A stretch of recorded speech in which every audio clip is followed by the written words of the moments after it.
What's going on, everybody? It's Chris here, and welcome back. It is finally draft season on this channel. I'm so hyped up to get into today's video where we will be going over my top 40 big board 1.0, I guess we're going to call it. Don't mind the Metro shirt, just got off the part-time job that I still have to work. So hit the subscribe button, hit the like button, and, maybe help me eventually be able to quit that job, even though, they're pretty good to me. Anyway, let's get into it. I'm so hyped. We're going to go like section by section of this big board. Let's get into it. Starting with number 1 on the board, Darren Peterson. Now, this is a position I don't think will change for the duration of doing the 2026 big board on this channel, because for a while I was thinking, maybe AJ's going to bump up there. Maybe I want to be a little different. But then Darren Peterson had 26 points in 23 minutes on 13 shots. I mean, let's take a look at what he did in that game against Baylor. He was absolutely ridiculous. What am I tripping? Oh, it's double R. That's right. Darren. Yeah, dummy. Okay, maybe I'll cut that part out. Okay, so we're here. Look at these shooting splits in this game. 85% almost from the field. Shot 2 of 4 from 3, 9 of 9 from the free throw line, mind you, in 23 minutes.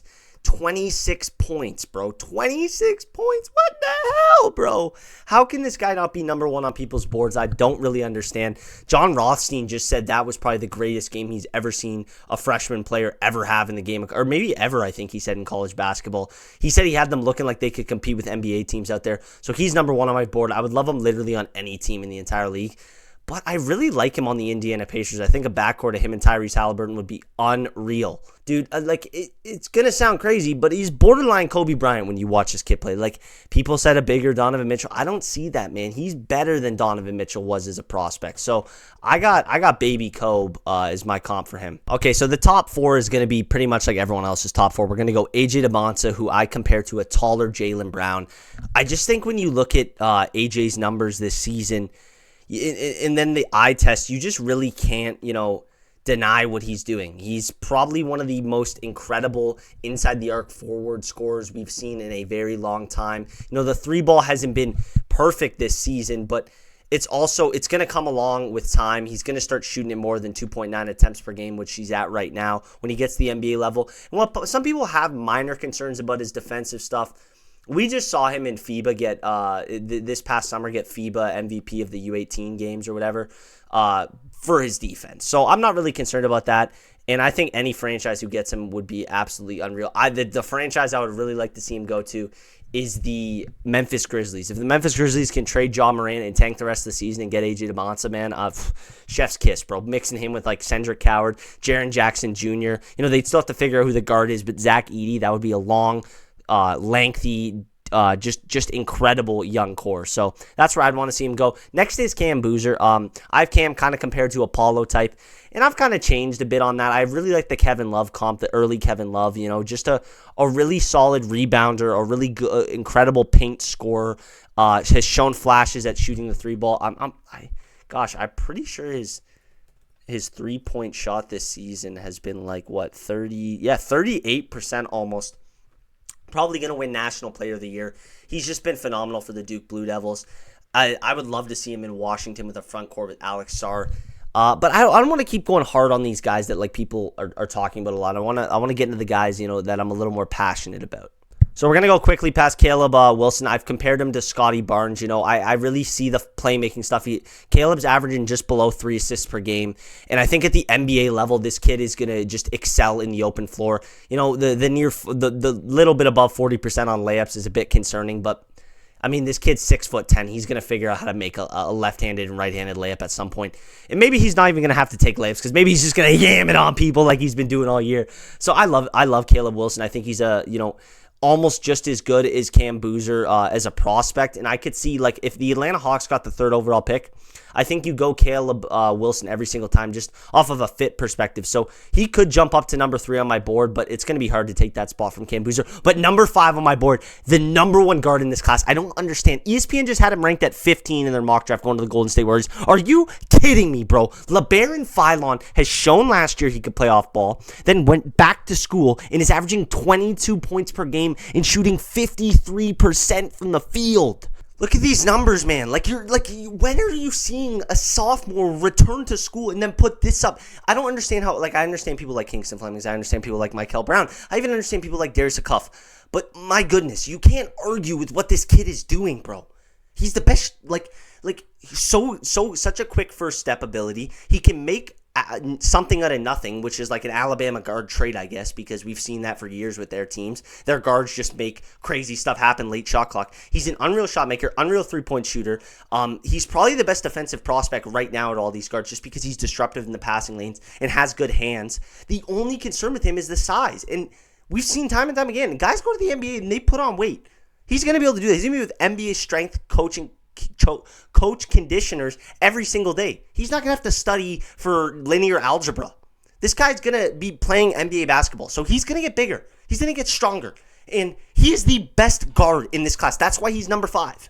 Number 6 on the list, Kingston Flemings. I mean, what can you really say about this kid? I wasn't really on my radar coming into the year, and he's been phenomenal for Houston. He's the engine of their offense, and he's the reason I think they're my national championship contender favorites. I mean, they're freshmen. Him, Chris Sinak, and even Isaiah Harwell are just getting better and better every single day. At the NBA level, I see at minimum he's going to be a Jamal Shed level backup point guard, but that's his floor. That's like the basement for Kingston Flemings. He's going to be an elite point guard. He's going to be an elite facilitator and an absolute killer in the pick and roll. Okay, number 7 on my list now. I'm not still riding the high of what he did against the Florida Gators because remember, folks, I'm a Florida Gators fan. I'm a fan of that team, and he absolutely demoralized us on the first game of the season. But Koa Pete is number 7 just because he's an incredible athlete at 6'8", 265 pounds. Has some beautiful touch in the post. I mean, he takes a high arcing shot from 5 feet from the basket and it never misses. He's a freak athlete in transition with highlight dunks. And I think if he had a 3-point shot right now, he would be the type of guy that ends up, he ends up as a top 4 pick. I was a franchise like the Brooklyn Nets and I fall out of the top 5 and I get 6 or 7. That's not a joke there. I'm taking Koa Pete just because of the effort. Effort is everything. We're seeing more young players now than ever really not want to put in effort and have horrible attitudes. This kid just wants to play basketball and wants to compete every single night. It's part of the reason Arizona is one of the best teams in the country. So I absolutely love Koa Pete. He's on my personal list, he's one of my 3 favorite prospects in this draft. So if I was a team, I'm taking him in the top 7. Next up on the list is Michael Brown. Michael Brown, I mean, the injuries have been there. Shooting I believe, 30% from the field. We could fact check that real quick. He's been cool, man. I don't buy into he doesn't care about this kid wants to play basketball. He wants to be in the NBA. He's going to be a really good player. And the percentages, I mean, these percentages would scare away a witch, okay? They're terrifying. But when you watch him play, when you're seeing what Louisville's doing when he's not on the court versus what he's doing on the court, you're seeing why this kid's a projected top 10 pick in this class. He's very similar to an Anthony Simons or a, Damian Lillard type player. And I think, at the NBA level, that's very valuable because at 6'4", 6'5", he's going to be able to play the 2 and the 1, and he's going to be able to play on the ball and off the ball, which we're seeing right now with him, when he's on the court, sharing the court with Ryan Conwell. So I really like him. I would actually really like to see him on the Indiana Pacers. I think, him and Tyrese in the backcourt would be like the scoring production that Andrew Nembhard's giving you on uptick, steroids, bro. I can't even get the words out how sick that would be. I also like him with the Brooklyn Nets. I know I just mentioned Koa Pete with them, but I think, if you're not getting a top 5 guy in this class and you can land Michael Brown or Koa Pete if you're the Nets, that's a huge win just because you're getting a guy who's going to come in and slot in very nicely. I think Michael Brown in a Yegor Demon backcourt would be absolutely electric for years to come.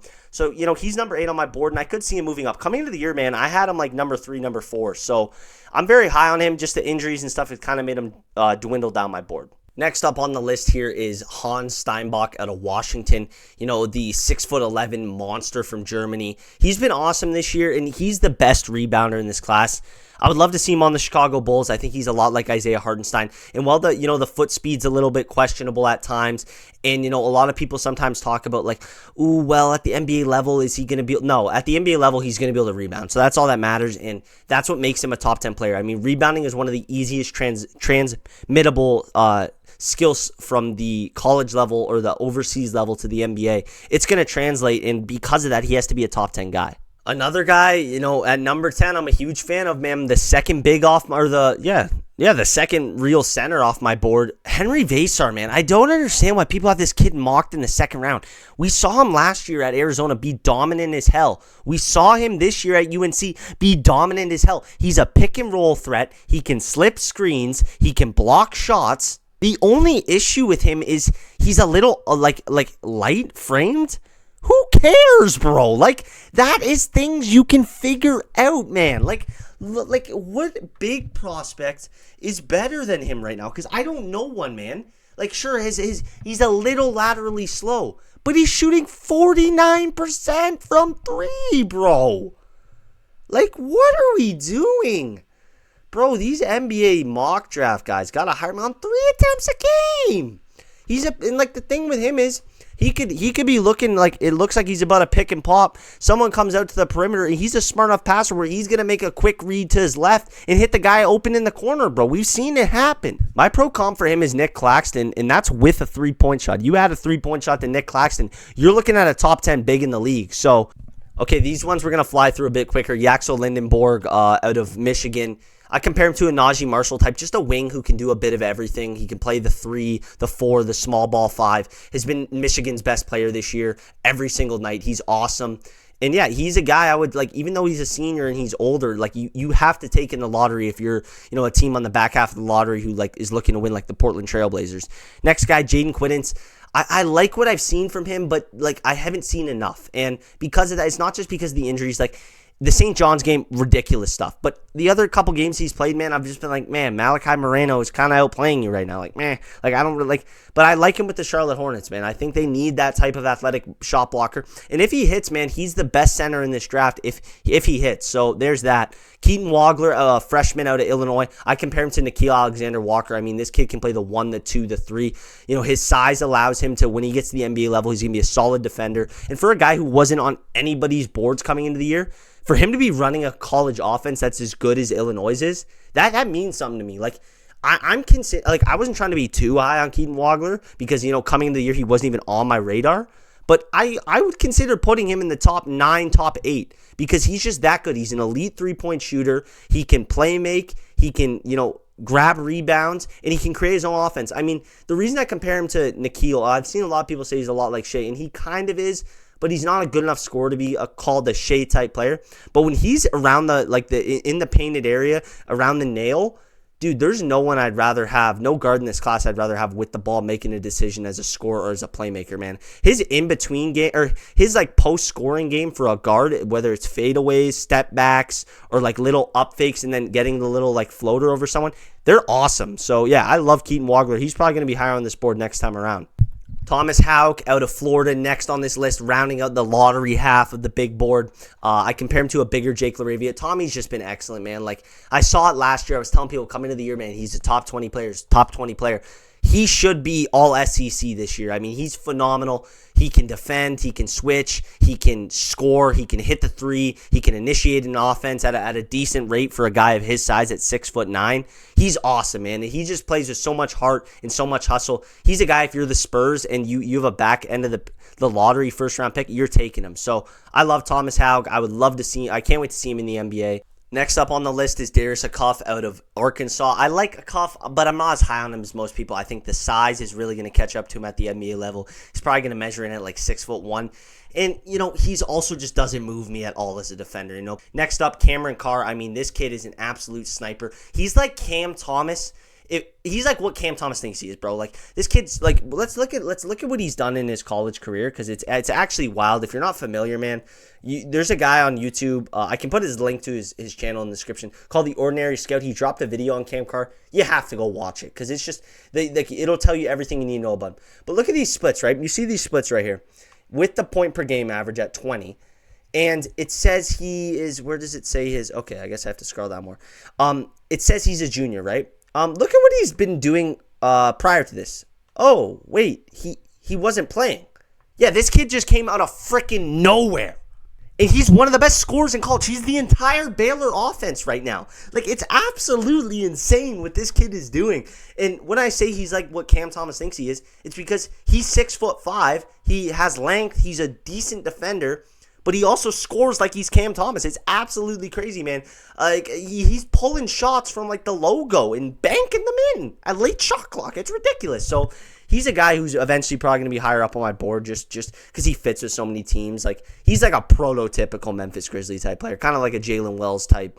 So yeah, next up 17, Merez Johnson, man. Oh, I need to pause here because I'm going to go crazy. Merez! Yeah, that's how I feel about Merez Johnson, bro. I love this kid so much. He's like a mini Isaiah Stewart, hustles. You know how I was just talking about Hans Steinbach, the best rebounder in the draft? Oh, yeah, he had 16 and 16 on him the other day. This kid is a hustle. He is a rebounding monster, rim protector, everything you want. Everything you see in Isaiah Stewart is what you're going to get with Merez Johnson, minus the crash outs, folks. Minus the crash outs. And that's his only downside if you talk about Isaiah Stewart, minus the crash outs. So, that's what you get. Now, folks, I wasn't one of the people who was really high on him last year, like out of Illinois. I knew nothing about this guy. I can't lie. I didn't even watch Illinois basketball really last year. I just watched tape on Yaku Chonis and Will Riley. That's it, bro. Like, I was not watching that garbage team.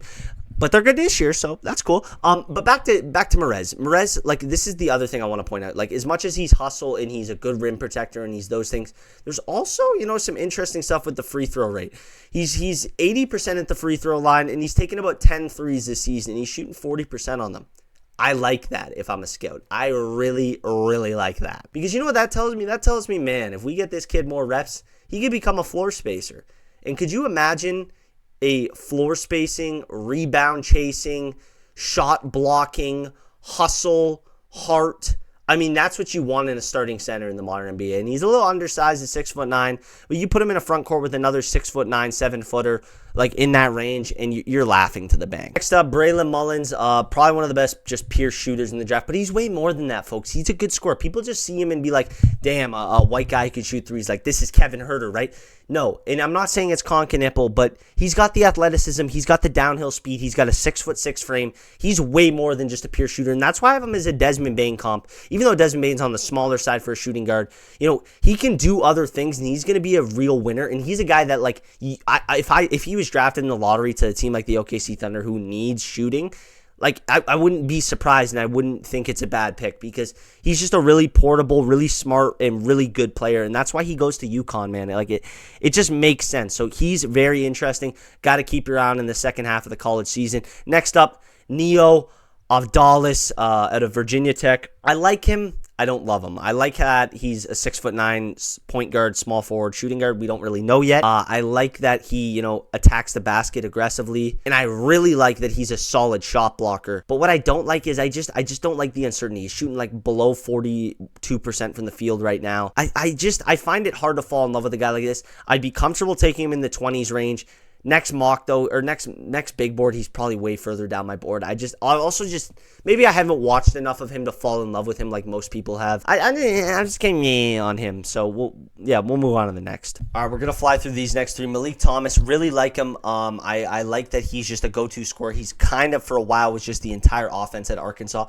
But I really like about him is a lot of people say he's kind of like a Jamal Crawford type. The difference for me is he puts in real effort on the defensive end, and I think that's something that could have a team buying in on a late first-round pick on him. Braden Burry's, a point-of-attack defender who can space the floor, kind of like Jared McCain in the way he just gets hot and he's unmessable with shooting the three ball. And I also like the point-of-attack defender kind of thing. I'd really like to see him on the Cavaliers because I think he could be what they thought Lonzo Ball was going to be. Next guy, Ade Mara, a guy I would love on the Toronto Raptors. 7'3" giant who passes, blocks shots, spaces the floor. I'm not as high on him as most people. Some people have him as like a lottery pick. I can't buy that. But he's interesting. He's very interesting. Next on the list, folks, one of my favorite guys, just like off a personal, definitely top 5 on my personal list. Bennett Sturts, man. I have him compared to Malcolm Brogdon, and that is such an accurate comparison just because he's a slow, methodical, smart point guard who can be trusted to run an offense, can shoot the three ball exceptionally well, and is just a really smart player. And I know people have concerns about his speed and his ability to keep up at the NBA level. I'm not worried about it, man. I see a 10-year, 15-year career. 15 is kind of crazy. A 10-year or more career from Bennett Sturts. I think, he's kind of like a Ty Jerome type too. And I think Atlanta needs one of those guys without Trae Young long term. If you're building around Jalen Johnson, you want someone you can defer to who can get you into a set And Bennett Sturts is that type of guy. All right, next up is Nate Ament, man. Coming into the year, I had this kid at top 10, and I think soon enough he's going to find himself in that 15 range. I mean, when we look at like his games recently, I think Nate Ament gets a tough go from a lot of people. You know, they're like, yeah, he came in is supposed to be this great shooter. He's shooting 27%, but he's starting to have some good games, and I think for him, man, if he returns to college for another year, with how weak I believe the 2027 class is right now, there's no one like standing out to me. I mean, Tyron Stokes is cool and all, but we'll have to see if he can even like, you know, last a couple games in the college level with the way he acts at the high school level. That's topic for another day. But I think if Nate Ament returns to school next year, he could be a top 10 guy in next year's class. But again, like recent numbers, solid stuff from him, man. I really liked what I saw like in the loss to Kentucky. I watched most of this game. He had 17. You know, he was getting to the foul line. He was knocking down his threes. And when he knocks down his threes, man, he's an unreal player. And maybe transfer out in Tennessee because the Rick Barnes developing these elite wings, it's just never panned out since Kevin Durant. So, yeah. Next up is Tunde Yesufu out of Baylor, man. I like this kid. I like this kid a lot, and that's why I have a Jaylen Brown comp to him. He's a freakish, athletic, big-bodied, NBA-ready guy with the body at least, not the skill set. Gets to the rim, freakish athleticism, but he's a lot like a young Jaylen Brown, just raw, athletic, built, like ready to go. I know, guys. I know 26 seems low for Chris Sinak Jr., but trust me, he's going to work his way up, and he's going to continue to get better. He's gotten better almost every single game I've watched.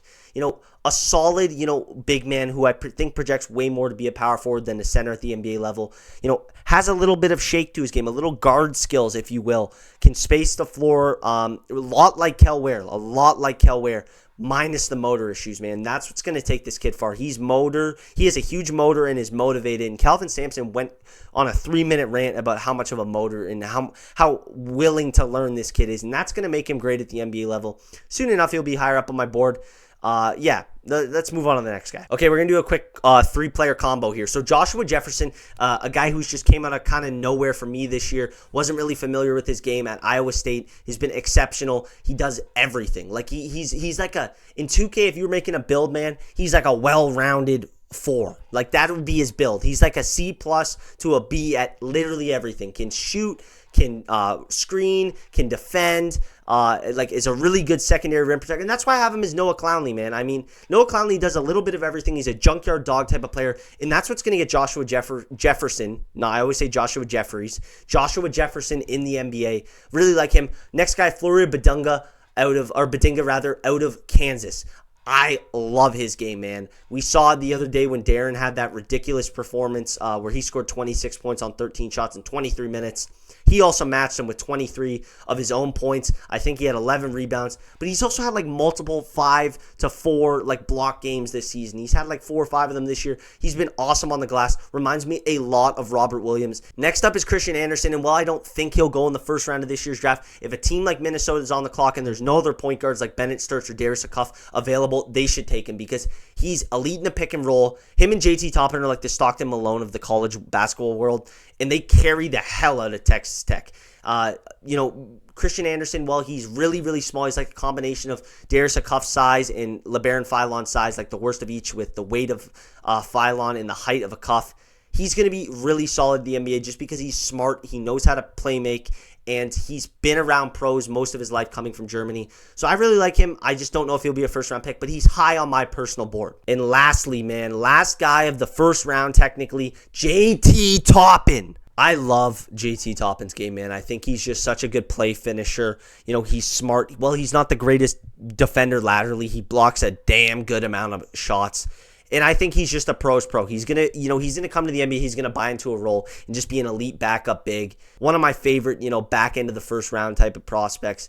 I think he's just going to be really good. Next up is Patrick Gongba. Not really much to say about him. I don't really like his game. Like, I think, the numbers look great. There's potential to be a playmaker. There's potential to be a floor spacer. But there's just a lot of potential and not enough right now talent for me to think of him as a first-round guy. Next up is Malachi Moreno. I like his game a lot. I think he needs to improve as a screener. He needs to be a little more aware of his surroundings and rebounding. Sometimes he, is caught ball watching and then a rebound goes up and he's not in proper position. He just gets boxed out. But he's also a really good shot blocker. And he might be a guy who returns to college. Is Carson Beck a dot downfield and it gets picked off? Oh, no. The Hoosiers are national champions. I'm watching that game right now. But yeah, I really like Malachi Moreno. I think I'm buying into him in this year's draft. But if not, he's going to come back next year and be an elite guy. Do you like highlight dunks? Because I like highlight dunks. And there's no one with more highlight dunks than Cam Carr at the college basketball level. I love this kid's game, man. He's just a freak athlete at like 6'6".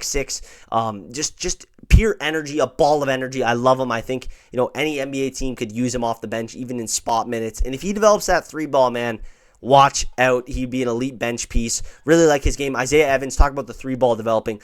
Malik Beasley type player, very streaky, but when he gets on, boy, he gets on. You saw him against SMU. He was absolutely cooking them. Really like Isaiah Evans as a prospect. Coming into the year, I have him as a lottery pick. And I think he could work his way back up to the first round. But right now, he's like a early second rounder to me. Next up, 2 international guys. I'm not going to go too much on them because at the end of the day, I need to watch more tape. But Dash Daniels, from what I've seen, is probably like the craziest defender in this, at least in the international side of the ball right now when it comes to prospects. And then Kareem Lopez, just a guy I think is going to fit in the NBA, man. He can shoot the hell out of the 3-ball. I watched a lot of his early tape, and I think there's a little bit of fun stuff with his playmaking there. So it'll be interesting to see what he does, but at minimum, he's going to be a really good spot-up shooter in the league for years. Speaking of spot-up shooters, I have to bypass Ryan Conwell. We'll come back to you, but Milona Momcilovic, oh my gosh, man. Talk about a rise up boards. A lot of people didn't see him as even a guy going to get drafted in the NBA ever, and now he's like top 40 on every single board I see. He can just shoot the hell out of the 3-ball, man, and he's good off the catch. He can kind of create his own little thing, coming off screens and stuff. So he's just a really good shooter, and that is valuable in the NBA. Love to see it, and I'm excited for him, man. But back to Ryan Conwell, I really like him. I have him as a Tyrese Martin type in at 6'3", 6'4". He's a 3-and-D point guard. And while the 3-ball isn't always connecting, when it is, he's on. And that's why I compare him to Tyrese Martin. I think Tyrese Martin deserves to be a role player in the NBA on some team. Well, I mentioned the Cavaliers earlier with Braden Burries. I think they're another team. Like, just teams who need a little bit of defense from the guard position while still being able to space the floor. That's what he could bring, and I really, really like him for it. And last guy I have on the list, don't be surprised if he's a first-rounder. I've said that about a lot of guys. I'm making promises like the Brooklyn Nets did on draft day last year. But Juke Harris, man, he just gets to the basket so well. He's a crazy finisher. I question the motor at times, especially defensively. I just find he kind of just gets bored and sags off his man and leads to open threes, whether that's on the corner or on the wing. But I really like what I see from him. He's been a go-to scorer at Wake Forest this year. He just gets to the basket extremely well, and there's not really stopping him in transition. Really good athlete, too, so I like him. Before we wrap up, just some guys I think will probably return to school, but honorable mentions. First off, Keyshawn Hall and Zuby Ejiofor won't be returning to school. Both guys I see as second-round picks. I love Keyshawn. He's just a jumbo. He's a wing, but he has guard skills, can create his own offense, has been in college for multiple seasons. And then Zuby Ejiofor is just a dirty work big man who kind of reminds me of Montrezl Harrell. Like, I don't know why, but like it's just like the get in your face, just ha, like you know what I mean? Like, I just really like Zuby. So yeah. And then the other two guys I was talking about as returners, Tyler Tanner and Isaiah Harwell. I need to watch more of Tanner. A lot of people think he's a first round pick. I think another year in school would do a lot for him. But, he also, to be in the NBA, Fred VanVleet says, a small guard, you got to shoot the 3-ball really well. And Tyler's been let's fact check that just so I don't look like I'm talking out of my behind. But I've seen like a little bit. I haven't seen enough to have a full opinion. Okay, 39% from 3. So yeah, we'll be reviewing the tape on that before next big board. And then Isaiah Harwell, man, I have a Devin Booker lit there. This is how you know I'm high on this kid, man. I really think he has the potential. And I think as a returner, he could be like this year's class LeBaron Philon, like really become like, a top 15 to top 10 guy for most people. Just because he's a really good scorer, he's smart, and he can defend, and he has a good frame at 6'5". And then Magoon Gawith out of San Diego State. This is a kid who I thought was going to be a top 20 pick coming into the year. Like a Mo Bamba plus, just a really good shot blocker, really good three-point shooter.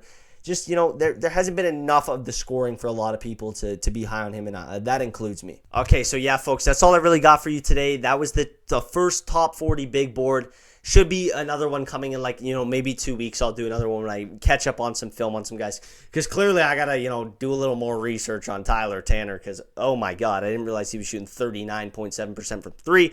But yeah, that's all I got for you folks. Peace, love, and yeah, let me know what you would change. Let me know which guys you're higher on than I'm not, or which guys you're lower on, because I know a lot of people are going to be like, well, I'm not as high on LeBaron Final. Well, you're wrong! So we'll see you next time. Peace, love, and yeah, GM out!